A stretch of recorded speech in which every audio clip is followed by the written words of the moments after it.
Det vi laver lige nu, det er, at vi varmer op til en byfest. Vi har været i gang siden i går og skal ned og feste med hele byen igen i dag. Okay, Maja, skal vi have en bank? Det er alle de unge, der er hernede ved Brugsen, og så resten lige hjemme ved Kasselån, de gamle. Vi kommer op ude på terrassen og hygger os, og selvfølgelig skal telefonen op i lommen, så vi kan optage noget TikTok. Så blev det lørdag hernede til byfesten i Gerlev, og Brugsen stiller altså op med 24 gæster. Det jeg håber på med mine videoer, det er jo, at vi viser, hvilket fællesskab vi har her i Gerlev, både i Brugsen internt, men også med hele byen. Hey, Selle! Vi har lige snakket med mor. Vi ses dernede. Jamen, der vi forlader Brugsen, der ligner det jo en svinestig. Det ligner, der også sprængt en bombe. Det ligner mit værelse. Og min mor, hun er ikke glad for mit værelse, så Thomas, chefen, han kommer lige forbi med damen. Hov, I skal nok ikke gå ind på dit kontor. Jamen, det er... I kan tage kundetoilettet. Vi har jo holdt fest i 3 dage. Vi skal nok rydde op. Så.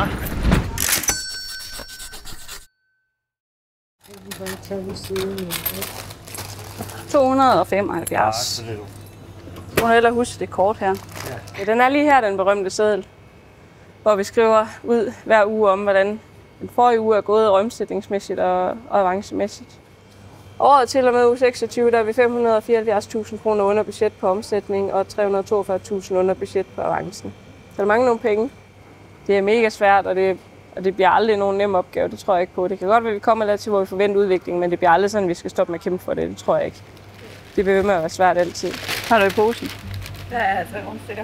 3 rundstykker? Yes. Yes. Ellers andet? Hver en øre er vigtigt. Det er det. Helt sikkert. Og det er jo også noget af det, der gør, at jeg er meget på arbejde selvfølgelig. Det er jo også, at jeg er jo den, der er billigst, der har gående herinde. For jeg skal have den samme løn, uanset om jeg har 20 timer om ugen, eller om jeg har 100 timer om ugen. Så på den måde, så det var altid nemt at sætte sit eget navn på, hvis der lige, man godt ved, der mangler lidt penge i kassen, ikke? Det er jo den nemme og den billige løsning. Ja, vi har faktisk nogle fine rammer i forhold til mange andre dagligbrugser også. Vi har højt til loftet også og lyst. Så det er en dejlig butik, synes jeg. Jeg ved snart ikke, hvad den ikke betyder. Altså, det er jo mit hjertebarn. Det er det bare. Den har en helt speciel plads i mit hjerte. Og det er de mennesker, der bor i byen, som gør det sjovt for mig også at være her.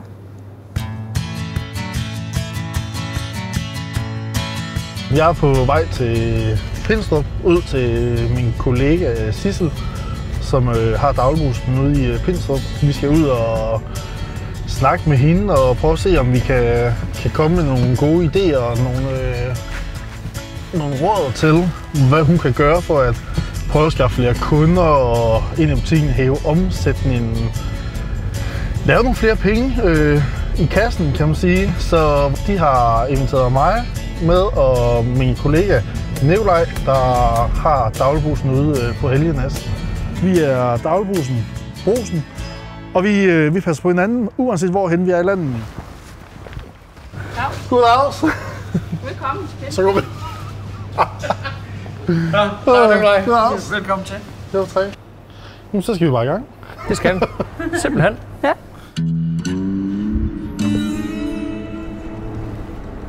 Jeg glæder mig til at få sparring på butikken her.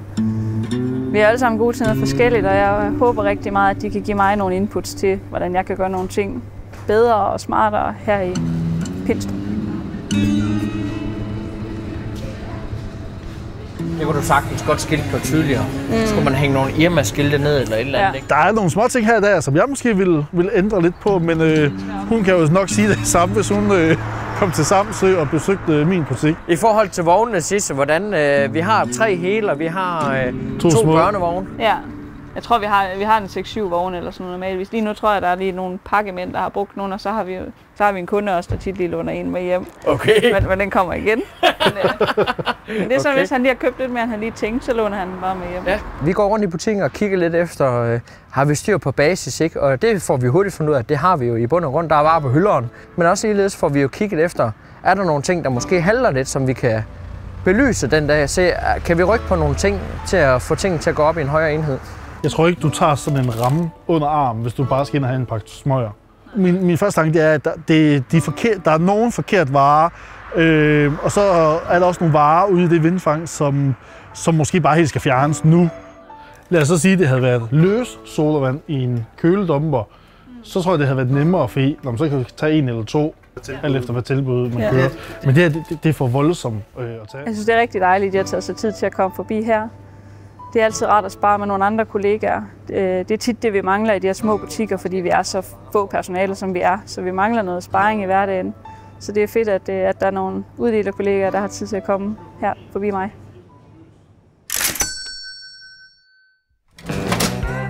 Vi skal ind og finde vores plads, finde noget mad, få noget lækkert at drikke. Så ser vi, hvad der sker. Har vi fået bord derinde, eller hvad? Der er unge mennesker, ældre mennesker, pensionister. Der er det hele, og folk hygger sig på kryds og tværs. Det er så fedt. Vi sidder hele Brugsen ved et stort langbord, og stemningen ned langs bordet er fuldstændig ellevild. Vi hygger os på kryds og tværs og skåler og har en fest. Skål! Jeanette! Skål, skål, skål, skål, skål, skål, skål. At så mange af mine kollegaer, de vil tage ned og støtte det her arrangement. Vi er 27 ud af 31 ansatte, som i dag er kommet og vil ned og støtte byen og støtte fællesskabet i Gerlev. Jeg er sindssygt stolt af at være en del af det her. Der er godt nok lidt langt ind til salaten, hva'? Det vil de sgu ikke af med. Jeg var til fest i går med Lone, der virkelig gav en gas i plateauskoene op på bordet, og det skal vi selvfølgelig lige snakke om. Lone, er du frisk efter din dans i går? Ej, det er da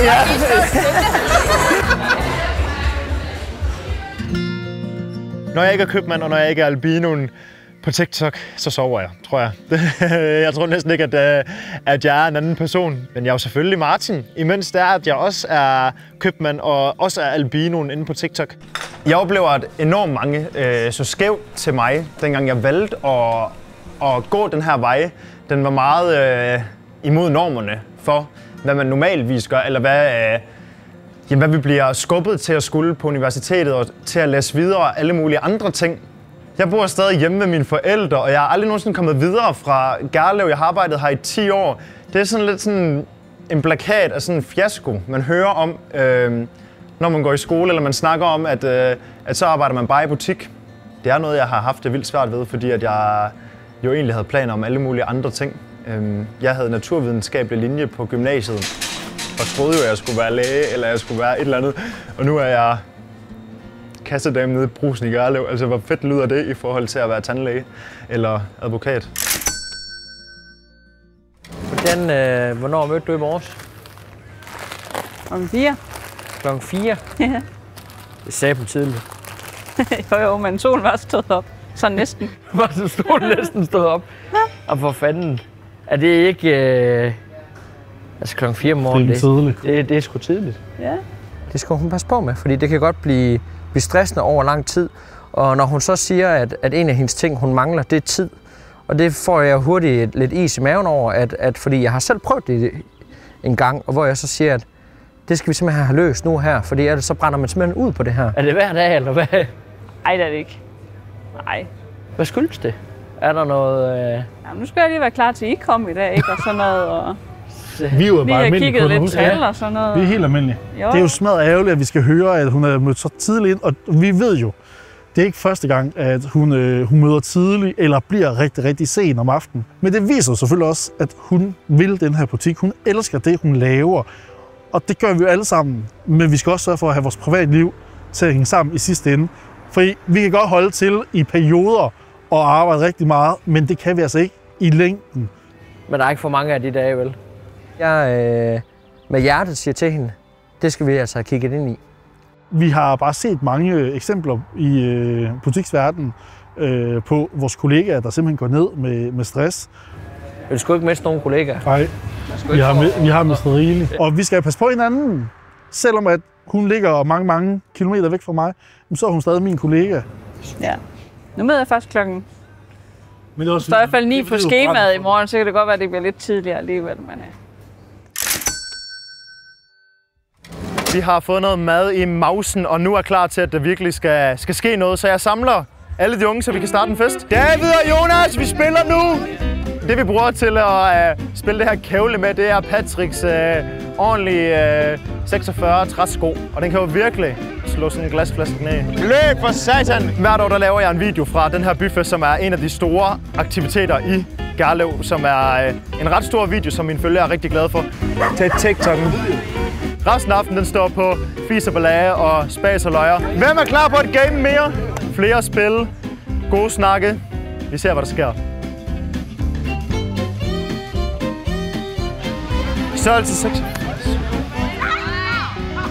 Men vi har ret op til, at vi skal flytte ind i Brugsen og sove i Brugsen de næste par dage, fordi der er byfest hele weekenden. Så er vi endt nede i Brugsen, nede i putteposerne, og vi er altså klar til at takke af for Gerlev Byfest. Det med, at vi sover i Brugsen, giver et helt unikt sammenhold blandt os kollegaer, og skaber et eller andet fællesskab, som er meget unikt, og som jeg ikke tror, man ser ret mange andre steder. Det har været en sindssygt god aften, men nu er vi altså færdige. Sov godt!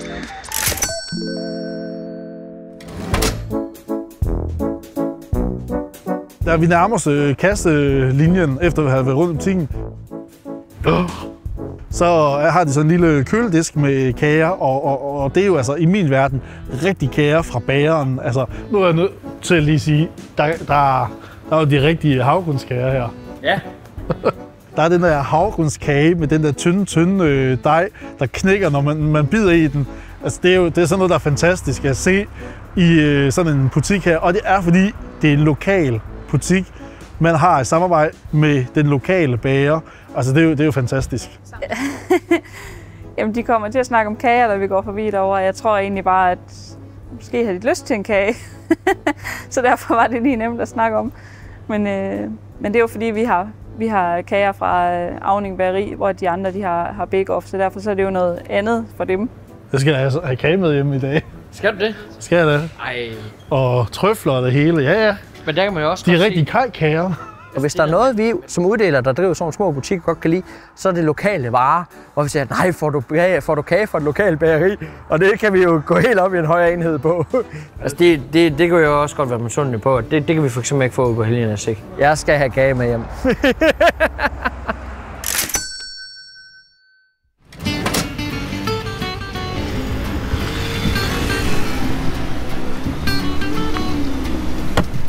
Så.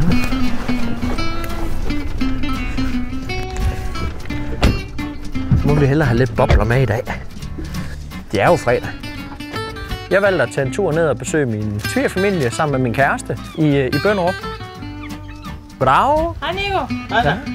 Så lykkedes det langt om længe at få snidt sig hernede. Nice. Jeg plejer altid at have et eller andet sjov med fra butikken af, som vi lige skal prøve at smage på. Så. Dup. Og det er jo en lokal, varer. Vi får smagt et glas bobler fra Andersen Winery, en lokal producent, der er i Randers. Ja, skål for fredag, som man siger. Hvis det ikke kan købes i Brugsen, så duer det sgu ikke. Det er vin. Ja. Har du flere? Altså ikke med, men det at sidde på båden sammen med svigerfamilien og kæresten, det er simpelthen super hyggeligt. Det er der, hvor man får koblet af, og de lige får spurgt ind til, hvordan har din dag været, hvordan har jeres dag været og sådan noget.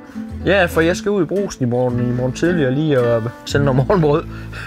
For vi tror med det her vejr her, som vi har haft i dag, ikke? Altså, og bare er nu, ikke? Altså, det er jo altså, vi tror på, at der kommer virkelig run på i morgen. Arbejdet kalder jo allerede i morgen tidlig igen jo, så jeg kører i Brugsen igen i morgen tidlig. Man ved jo aldrig, hvor mange kommer der sådan fredag, ikke? Hvor mange kommer der måske om torsdagen, ikke? Og det er jo derfor, så bliver man jo typisk forsinket her i den sidste i dag. Ja, men altså, det er jo sådan der. Ja. Det ved vi jo. Min svigerfamilie spørger ofte ind til mit arbejde og interesserer sig faktisk rigtig meget for den livsstil, jeg har valgt at leve. Jeg synes, jeg er meget alene hjemme. Ikke, Nikolaj? Ja. Yeah. Men til gengæld, når jeg så er hjemme, så er jeg jo også hjemme jo. Ja. Ja, det er rigtigt. Altså, det vil jeg da mene. Hun har jo selv været i butik også jo. Godt nok ved at læse til sygeplejerske i dag, men hun har trods alt været i butik. Men det er jo for det lige nu, ikke? Man danner karriere, ikke? Og skal have tingene til at gå op i en højere enhed, ikke? Ja. Så bliver det sådan, når jeg får aftenvagt som sygeplejerske, så skal du passe børnene. Så er det din tur. Ja.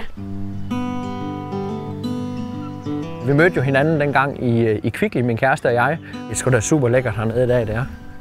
Ja, det var jo ikke kommet før. Ja. Jo, men vi fik da heldigvis lukket Brugsen godt ned i dag. Hun kender jo, hvad det er, og vi kender mange af de samme mennesker, så det er ligesom hende, jeg sparer med i hverdagen. Det er hende, jeg kobler af sammen med, når det er, at jeg har fri og hygger mig, som jeg siger. Så har man hånden igen? Ja, selvfølgelig er det.